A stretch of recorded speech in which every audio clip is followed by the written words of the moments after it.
Welcome to Peter and Roughie's Football Show, your daily fix of football chat on STV, and delighted to have your company tonight. The main talking points: Celtic manager Ronnie Deila says Anthony Stokes' suspension is the culmination of a number of issues, and incidentally there's a pitch inspection at Celtic Park ahead of their match against Hamilton. Mark Warburton says he's committed to Rangers and they prepare for a trip to Wraith Rovers tomorrow, and also Robbie Nielsen has said that the new stadium plans will attract better players to Tynecastle.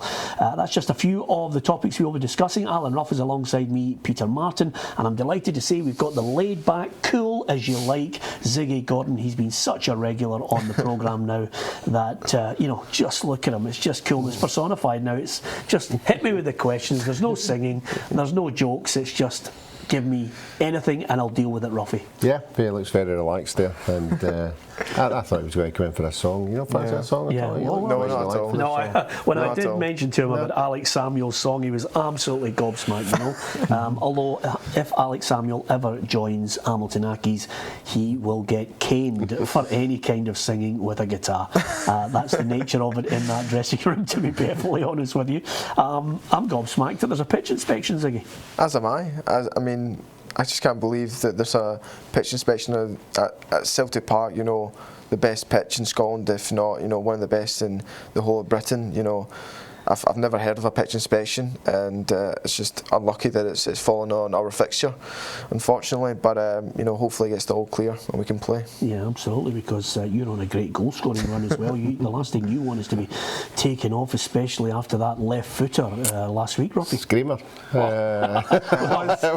It started with an S. I'm not sure it was a screamer. It was a bobbler, but it hit the back of the net. That's it. It was a look in your face when you didn't know when to turn around to celebrate. You were just waiting and it hitting the back of the net. Well, I've not practiced celebrations yet.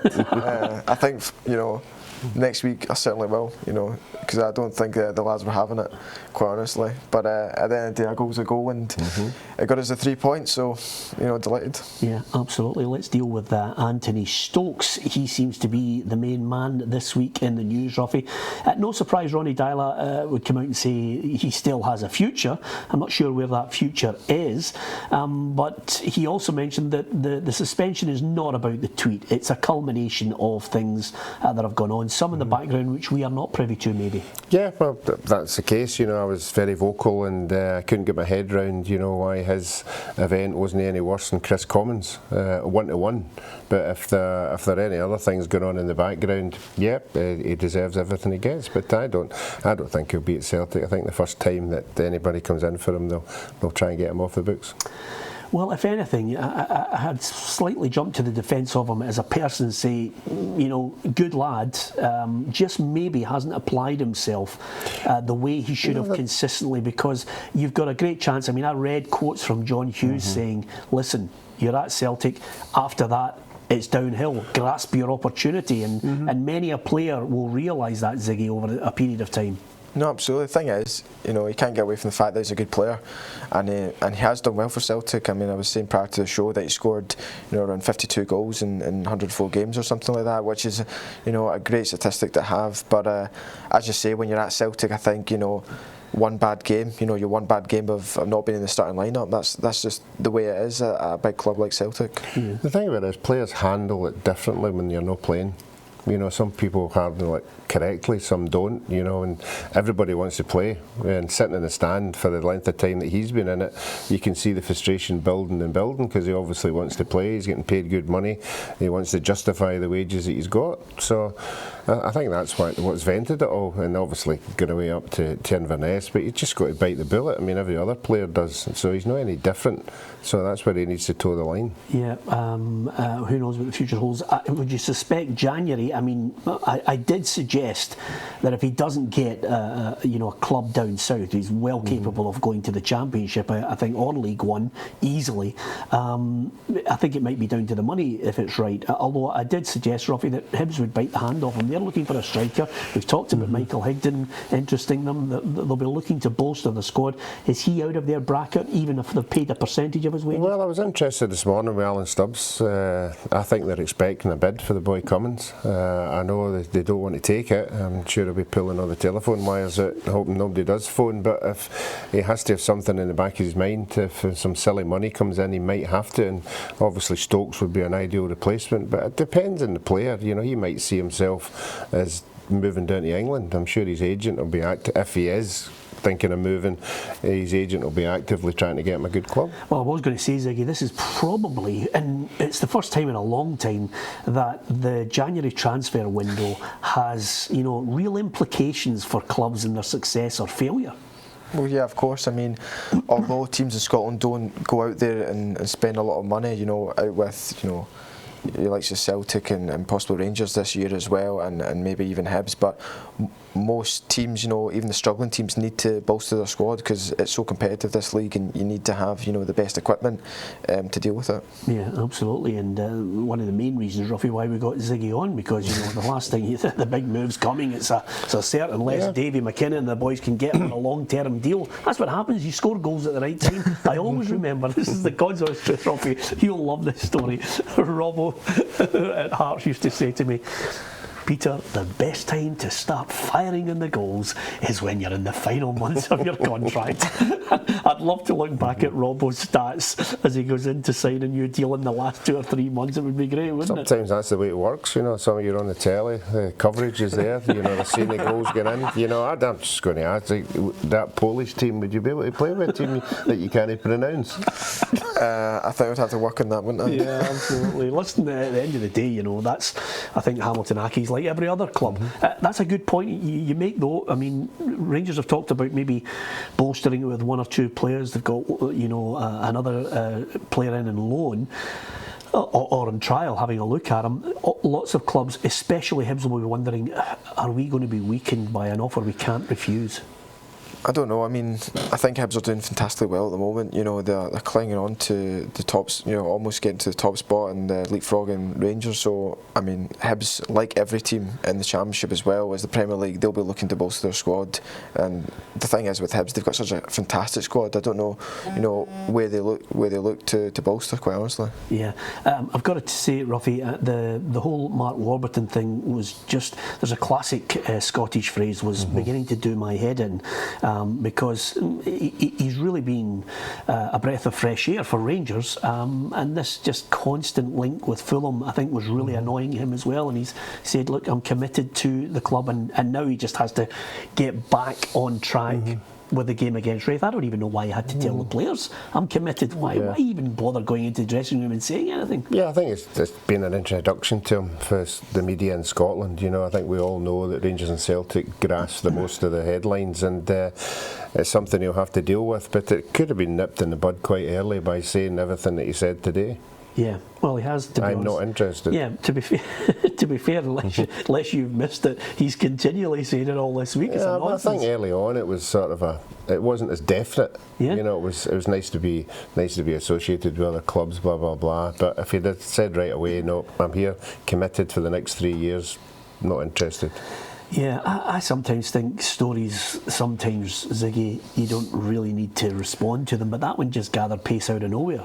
No, of course, you're always going to get linked with bigger with big clubs. I wouldn't say bigger clubs because I don't think there is many clubs bigger than Rangers, but I think it's more flattering than anything. I think he's came with a plan, and you know he's here to execute that plan, and I think it's it's a long journey. I think it's a couple of years time that they want to play in Europe, and I think he's dedicated to the cause, and every Rangers fan will be delighted, I'm sure. Yeah, absolutely.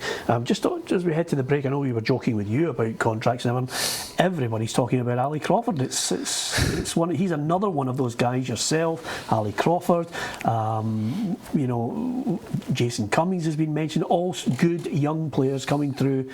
Potentially, clubs will be sniffing around. Is Ali one of those guys that you think in January as well that might be tempting someone?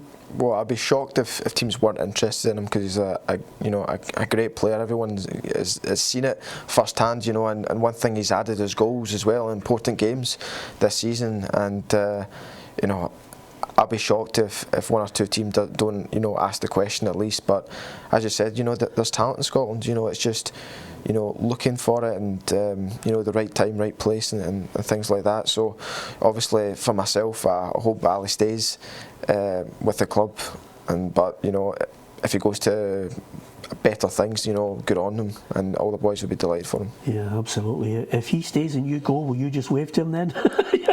Shake his hand. All the best. Hope you get a good club. And of course, picking the right club. Roughie, you don't want to go to a club and never kick a ball. Well, there's a lot of players have left Scotland, and that's been the case. I think Scott Allen's a prime example. A young boy had to come back. Yeah, absolutely. Okay, in the next part of the programme, we'll look at all the weekend fixtures. We'll also talk about Robbie Neilson of Hearts. It's all to come. Welcome back to Peter and Roughie's football show. Alan Rough is alongside me, Peter Martin. Our Friday night guest is Hamilton Accies fullback, attacking, goal-scoring fullback as well, Ziggy Gordon. Delighted to have him with us. As far as the weekend is concerned, some of the news that's been emerging over the course of the last couple of days, managers conducting press conferences. Robbie Neilson, on the back of Anne Budge talking about the development of the Old Main Stand, has said, once that's finished, that will attract better players. I mean, for me, it's one of the best in Scotland for atmosphere, Roughie.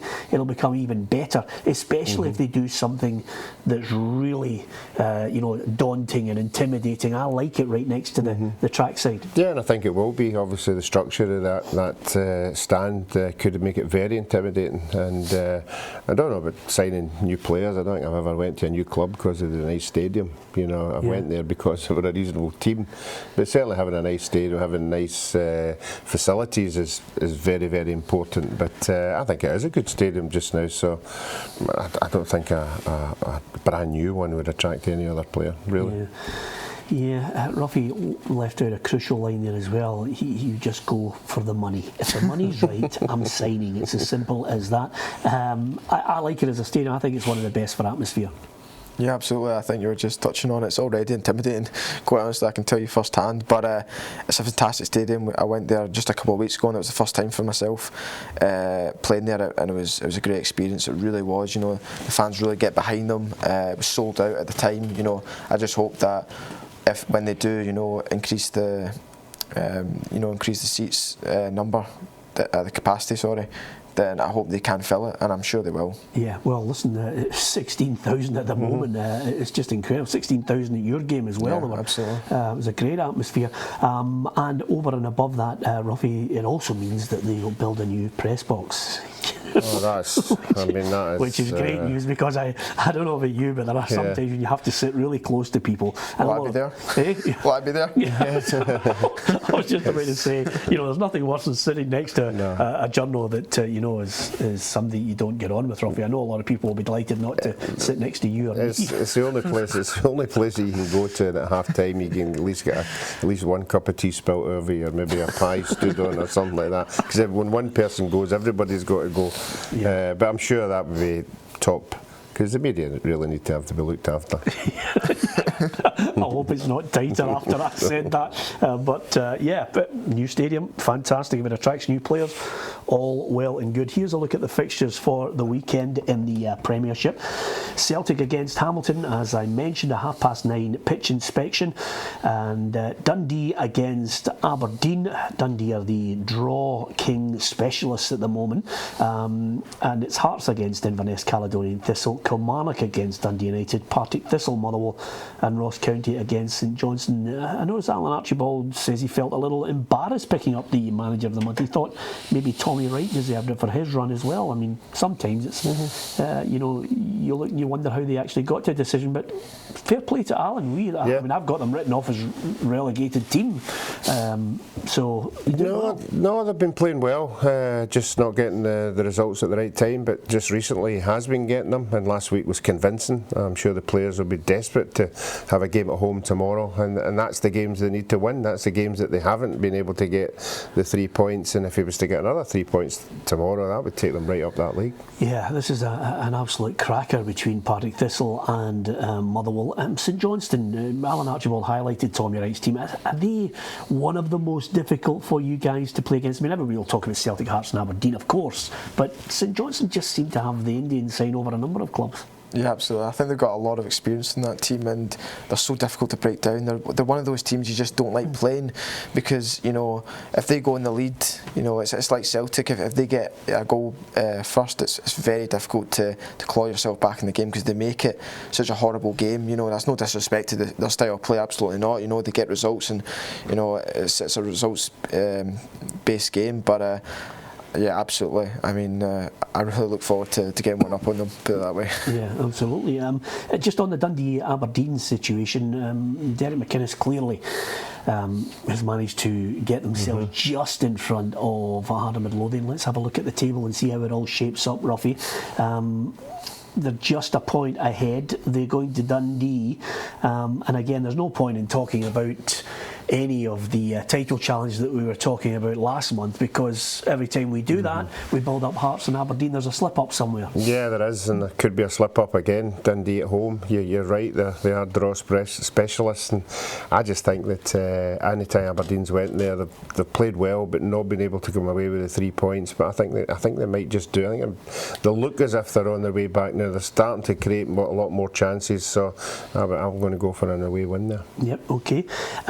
And as far as Dundee United are concerned, at Kilmarnock, Ziggy, maybe a couple of experienced players in there. Pongol looks as if he could get a start on it. They've got Guy Demel there as well. Clearly, Mixu Patalainen wants experienced players now to supplement the good young talent they've got. But also, your experience of them, are they starting to play the way Mixu's Kilmarnock used to play as well, out from the back all the time?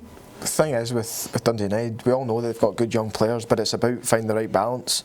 If you look at our team, we've got a good mixture of young boys, but we've also got very good experienced players, and that's what you need to survive in this division.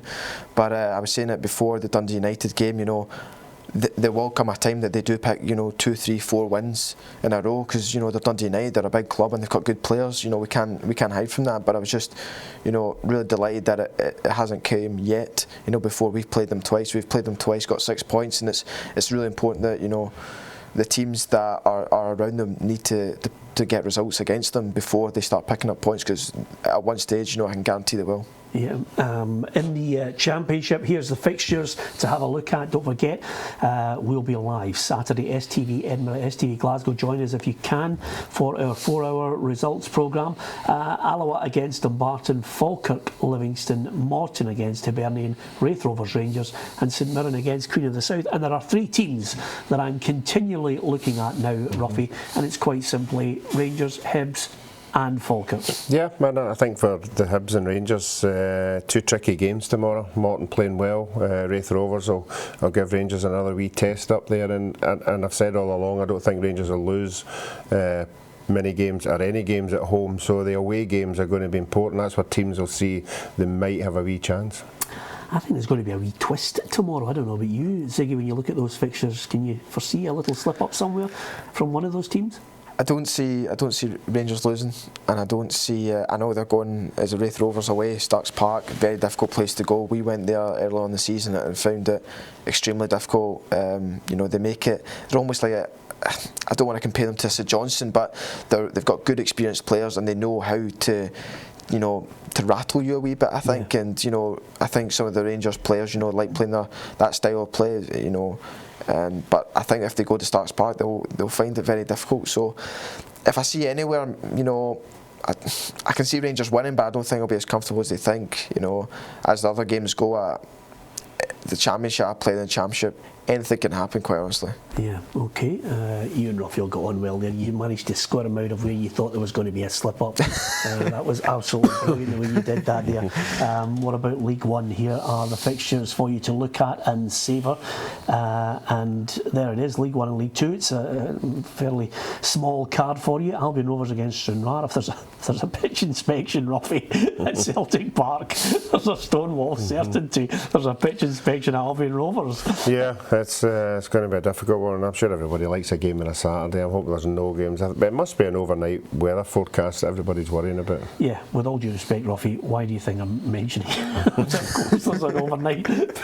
No, I'm expecting them. I mean, did you I'm honestly expecting think... you didn't tie down my house now the way you used to, Tom. Well, I'll tell you right now, I'm going to tie down the trampoline, and it's in the kitchen. That's how mad the weather's going to be over the next 24 hours. Obviously, we want you to get out to a game and make sure that you're safe when you're travelling as well. And this is the Long John stage, Roughie, where you really don't care how you look. You just make sure that you're wrapped up well.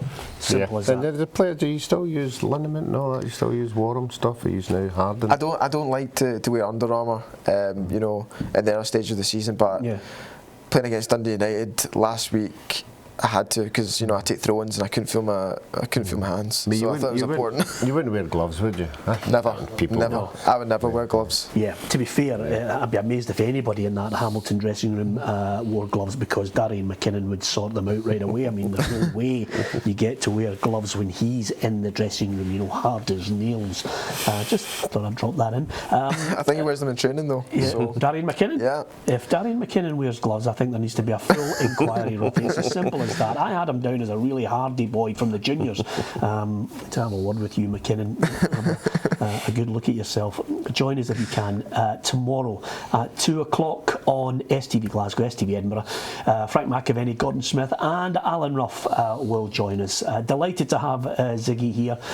Who knows, he might be back with us after the January transfer window. We'll certainly try and get him back. Thanks for Ziggy Gordon and from Ruff and myself. Good night.